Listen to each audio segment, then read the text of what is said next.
Les voy a presentar las 10 trampas que hicieron Morena y sus aliados en la reforma que aprobaron para que las Fuerzas Armadas sigan actuando como policías hasta el 2028. Primera trampa: convierte lo extraordinario en ordinario. La Suprema Corte resolvió que las Fuerzas Armadas deben intervenir en tareas de seguridad pública solo cuando ocurra una situación extraordinaria. Con la reforma se les permite estar casi 10 años. ¿Acaso prácticamente una década es una situación extraordinaria? Y además, nada asegura que cuando termine ese plazo, la seguridad pública en el país se haya resuelto. Segunda trampa: hacen opcional lo que debe ser obligatorio. La Guardia Nacional está obligada a actuar en situaciones de gran violencia, particularmente cuando involucran al crimen organizado. La reforma absurdamente plantea que las autoridades civiles de estados y municipios deben solicitar su intervención.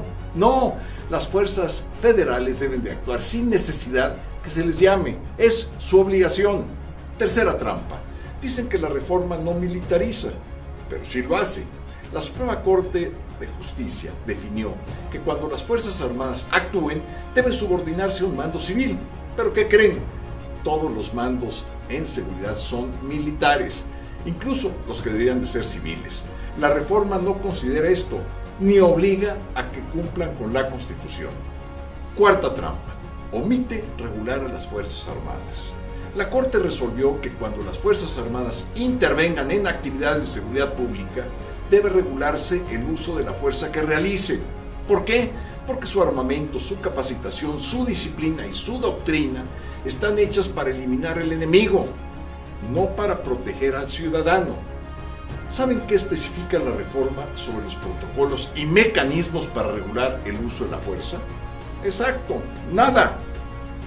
Quinta trampa: fingen que las Fuerzas Armadas son complementarias en la seguridad pública. La Suprema Corte de Justicia resolvió que las Fuerzas Armadas deben ser solo complementarias a la Policía Civil, que solo pueden intervenir cuando sea estrictamente necesario. ¿Y qué sucede hoy? La mayoría de los integrantes de la Guardia Nacional son militares y todos están bajo el mando del secretario de la Defensa Nacional. ¿Hay alguna duda que las Fuerzas Armadas son el actor principal y no el complementario en las actividades de seguridad pública del país? Sexta trampa: nomás dicen que sí, pero no dicen cuándo ni quién. La Corte ha dicho que debe de fiscalizarse a las Fuerzas Armadas y que debe hacerlo una instancia civil autónoma, independiente y capacitada. La reforma dice que eso debe de hacerse, pero no dice quién hará la fiscalización, ni cuándo, ni cómo. Séptima trampa: mienten al decir que en la oposición queremos que las Fuerzas Armadas regresen a sus cuarteles. No, las Fuerzas Armadas deben de estar desplegadas permanentemente en todo el territorio nacional. ¿Por qué? Porque tienen una tarea que cumplir: proteger la seguridad nacional y la seguridad interior. ¿Cómo es esto? Si una región es controlada por el crimen organizado y este no permite que un gobierno democrático cumpla con sus funciones, esa es responsabilidad de las Fuerzas Armadas. Por eso deben de estar permanentemente en todo el país. Octava trampa: quieren lavarse las manos y confundir.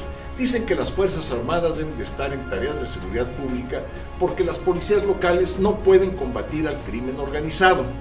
La verdad es que no deben. Quien debe enfrentar al crimen organizado, que origina buena parte de la violencia que existe en los estados, es la Fuerza Federal. Las policías locales previenen y combaten exclusivamente los delitos del fuero común. Si el crimen organizado impone retenes en una carretera, si cobra un derecho de piso, si hay huachicoleo, todo eso es responsabilidad de la Guardia Nacional o de las Fuerzas Armadas, no de los gobernadores o alcaldes. Novena trampa: le quitan recursos de seguridad a quien más lo necesita.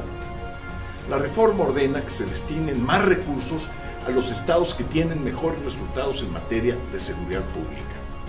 Eso significa que aquellas entidades donde haya más violencia por el crimen organizado recibirán menos fondos federales. Vaya forma de combatir la violencia. Décima trampa: dicen cuidar a las Fuerzas Armadas y hacen exactamente lo contrario. El gobierno federal miente al decir que en la oposición no valoramos ni reconocemos a las Fuerzas Armadas. nada más tramposo. Es el presidente quien está ordenando que las Fuerzas Armadas violen la Constitución y las resoluciones del Poder Judicial. Lo que buscan es echarle la culpa a las Fuerzas Armadas del fracaso de su estrategia de seguridad. Y con el tiempo será el Ejército y la Marina los que tendrán que asumir responsabilidades y sanciones, tanto internas como internacionales. Vaya forma de cuidar a nuestras Fuerzas Armadas. No te dejes engañar. La reforma que aprobaron es tramposa, omisa y tendenciosa. Por eso la votamos en contra. Así pienso, así lo digo y así voté. Les pido a las diputadas y a los diputados de los congresos locales que razonen bien su voto. No se dejen engañar por esa corcholata que anda rondando en todo el país.